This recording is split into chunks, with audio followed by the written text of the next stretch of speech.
Thank you.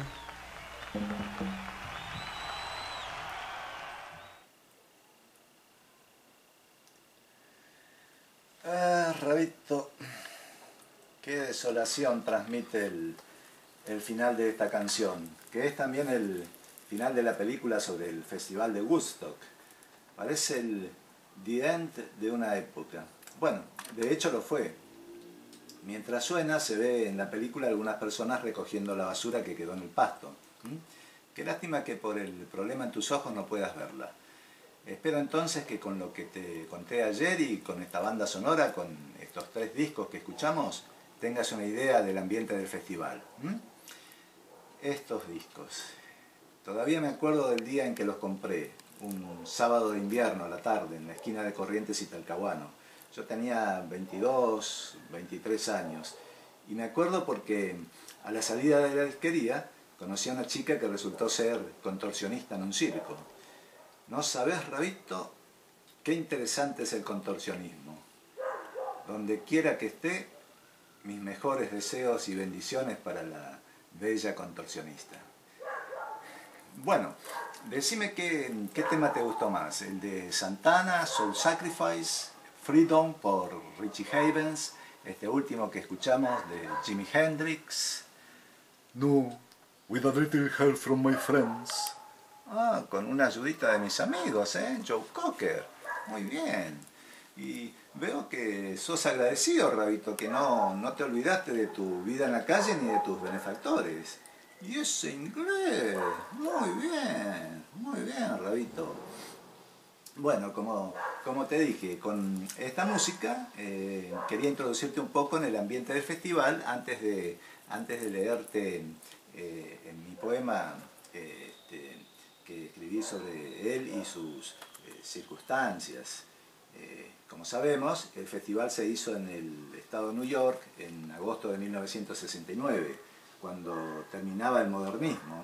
Ese modernismo del que dijo Schiller, el amigo de Goethe, que hacía más pequeños a los hombres para hacer después con ellos cosas grandes. La guerra, por ejemplo. Por ejemplo, sí, muy bien, Sheila no dijo eso, pero es verdad. Bravo, Rabito, me gusta que estés siempre despierto y que seas agudo. Terminaba el modernismo y comenzaba nuestro posmodernismo, el que nosotros podemos decir que hace más pequeños a los hombres para hacer después con ellos cosas más pequeñas todavía, como vendernos, por ejemplo, la felicidad con forma de teléfono celular, o darnos, como Colón daba espejitos a los indios, los espejos de Facebook, de Twitter y otros por el estilo. Mirarnos en esos espejos y, como dijo la gran Emily Dickinson en uno de los poemas que leímos la vez pasada, recitar como una rana el propio nombre al pantano admirador parece ser hoy toda la tarea, Rabito. Cada vez más me voy convenciendo de que hay una especie de conspiración en marcha para convertir al hombre en un robot, y en un robot autista. Una conspiración seguramente inconsciente, claro, porque una conspiración consciente requiere mucha inteligencia. Una inteligencia que no se consigue en los supermercados ni tampoco en las cuevas del poder mundial.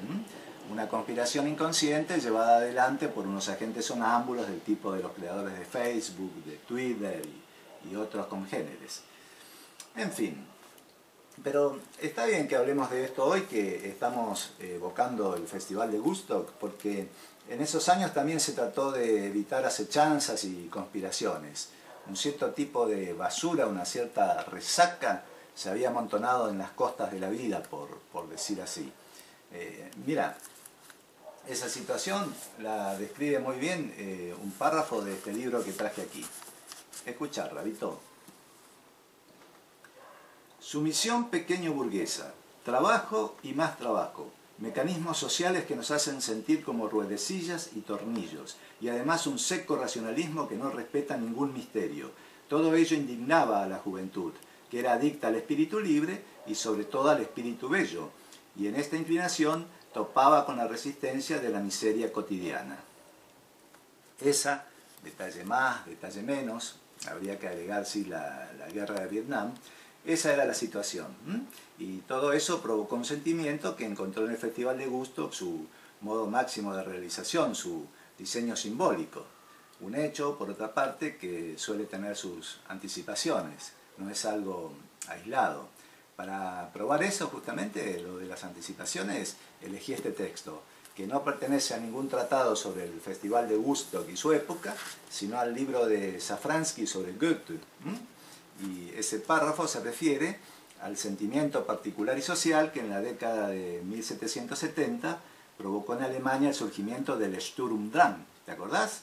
Ese movimiento estético y literario del que hablamos cuando repasamos el Werther de Goethe y los bandidos de Schiller. En algún momento, Rabito, vamos a tener que examinar un poco y también escribir algo sobre las relaciones entre el Sturm und Drang y la década del 60, ¿no? En el siglo XX. Pero bueno, ahora para no hacer demasiado largo el asunto, voy a leerte mi poema, que está, como creo que ya te dije, dividido en 3 partes. La primera alude a la época, la segunda al festival y la tercera a los años posteriores y también a nuestro presente. Lo escribí en el 2005 y fue editado también en ese año, por Nafta y Settembrini. Esta es la edición, Rabito. A propósito, tratá de retener estos 2 apellidos, Nafta y Settembrini, porque en cualquier momento voy a introducirte en el mundo maravilloso de la montaña mágica de Thomas Mann. Bueno, te sirvo un poco de café y arranco, Rabito. Ya está frío, como a vos te gusta. Hoy tomamos café para compensar un poco lo que se bebía y lo que se fumaba en el festival. Bien, arrancamos, Rabito.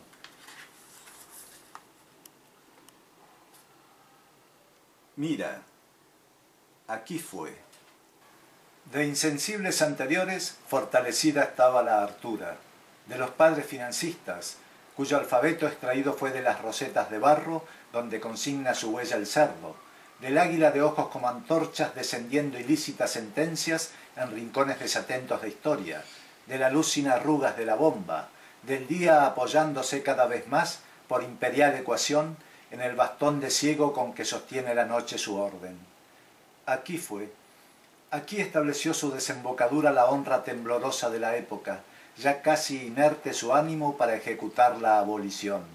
No más sintaxis de infamia para cegar la espiga colonial, no más atavíos de pólvora en la sastrería cuartelera, aguardando que muden su piel las infancias, no más bombarderos, no más fósforo inscribiendo en el verde techo escamado de las junglas sus aliteraciones de infierno, no más urbes asentando su sombra sobre la flor y el infinito. Aquí unió el espíritu en su táctica anhelo con anhelo y alrededor con alrededor. Un distinto verano y una distinta luz halló aquí el alma obediente a los motivos de la hora. Ganancia denidada, cuyo batir de alas le procura un aire más límpido al amor de los soles. Sobre la huella despeinada de este prado, atajaron a distancia del suceso las voluntades, dicha del presentimiento que no ignora que el milagro acecha en la sombra del primer paso. Y presto entonces un nombre se arrancó del mapa para trabar de las veletas sus danzas de indicación. Woodstock.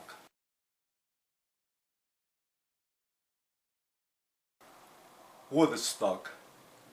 Habladurías de vida izaron por sobre lo entreabierto de tu nombre, el telón donde perduran, con trazos de infantil memoria, los aniversarios legados al tiempo por las muy antiguas alianzas de la tribu con el jardín primordial. El canto, por caso, y la música, cofres donde guardó Dios sus ahorros de holgura, y la paz, ese saludo de límite a límite prometiéndose la rosa, y el amor, esa vehemencia de ojo en ojo en que tiembla el pálpito de los ciclos por soltarse. Aquí, y mientras todo alrededor imprimía en los árboles su instinto más bondadoso el viento, vasto prorrumpió ese trígono entre mareos idénticos a los de los giros con que construye el futuro sus umbrales. Voluntarios apilaron aquí, en cada ángulo, con voces de incantación, la ceniza de los progresos.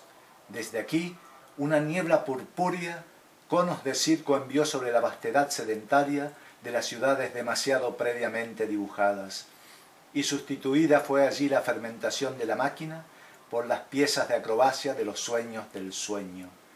Y la libertad, esto es, el clamor exaltándola en promesa, erupción de época secreta fue, como cuando los dioses nombraban, y la flauta, hermana menor curvándose en el vaivén de barcos de madera, del abrazo con el que la ubicua pareja afirmaba, bajo las faldas del lago, un primer futuro de criaturas con la inclinación que a amar impele. Irradiadora como la flor que cosechan los vientos, vació aquí pues la metamorfosis su caldero, y con el quebrado reptar del relámpago, cada puro designio de él surgido, a ubicar fue el uso de su potencia en la mano impaciente de las vísperas.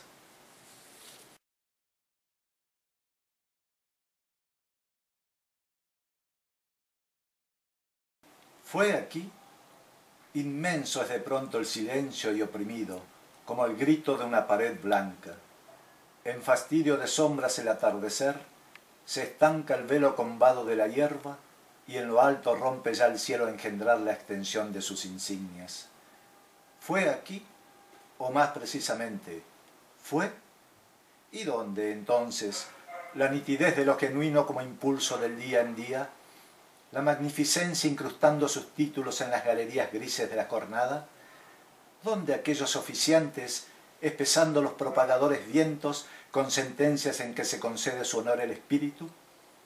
¿Y qué del acorazado arrojando a la redonda del mundo la azul alabanza del mar?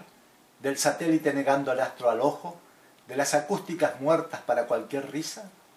¿Qué de la estatal socavación del fervor que, tras acordarse, insertar pretende de nuevo un corazón de humanidad en el espectro bamboleante de los futuros?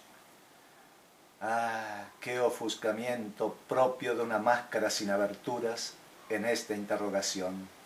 Cuánto desconcierto mensurando el porcentaje del ángel en los vitrales donde presentan su crónica estos años. Y qué labor de rastrillo, qué vana labor de rastrillo para ubicar ante la vista las hojas y los frutos de unos árboles infinitamente condenados. Porque se trata de celebrar, en verdad, la comprobación en la conciencia de esta atmósfera de cuán fácil arcilla son en realidad los hierros del mundo, el reingreso en los grandes carteles vacíos del firmamento de la escritura que ofrece al ánimo este augurio. Intacta está la sed, y en las manos, tan intacto, el cosquilleo de acción de cuando nos confiaron esa vez las cosas, de cuando nos confió esa vez lo mejor, el secreto de sus contornos. Y mira, he aquí que nos alejamos, he aquí que nuestros pasos atraviesan ya la huella de aquellos días donde estuvo el empeño. Anda despacio. Humillación recogerá siempre en este suelo la irreverencia que se pretenda sin memoria. Bien, eso es todo, Rabito. Y como siempre, tengo que preguntarte qué te pareció. Un poema idealista. Idealista, ¿eh? Ya empiezo a temblar, Rabito. Mira, antes de leerlo me olvidé de decirte que este es el poema que me hubiera gustado escribir allá por mis 17 años, cuando vi la película por primera vez.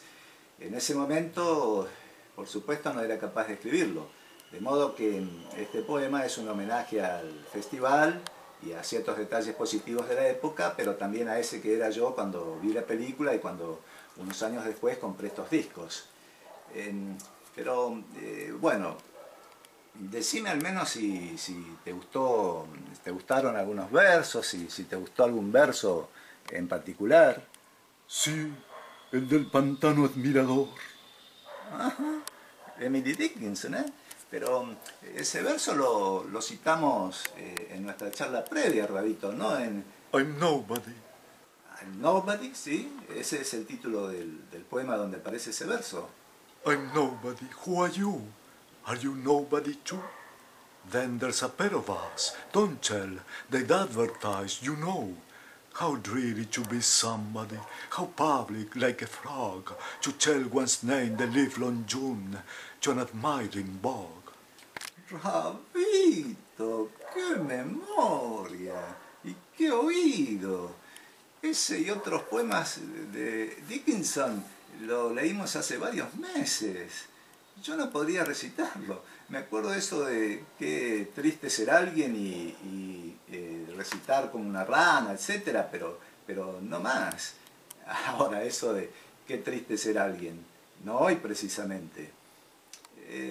Pero, ¿sabes qué, Rabito? Esto que acabas de hacer y otras cosas que hiciste antes me dejan pensando. Quizás sean los animales, felinos o no, quienes terminen por heredar el muy rico patrimonio literario que tiene la humanidad.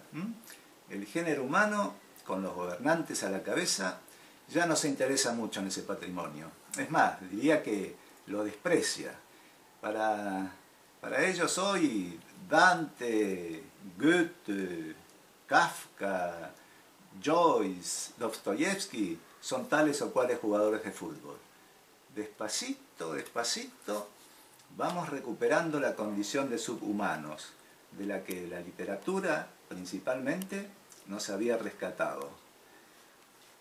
Quizá la obra de Shakespeare termina refugiada en el cerebro de tus descendientes, Rabito, o en el de estos o aquellos animales, incluyendo los insectos. Mira, en realidad no estaría nada mal que, cantados por la alondra, los diálogos entre Romeo y Julieta terminaran siendo captados por las antenas de las mariposas, o que unos osos siberianos, en su sueño invernal y con palabras de Hamlet, trataran de dilucidar si es mejor ser o no ser. No sé. Pero bueno, ahora hagamos una cosa.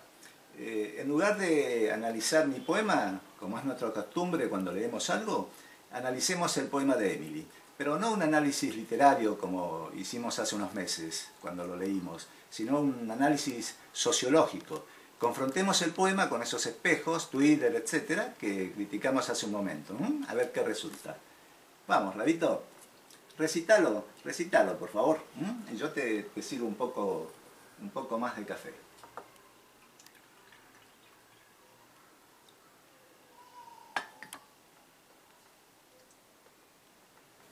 I'm nobody.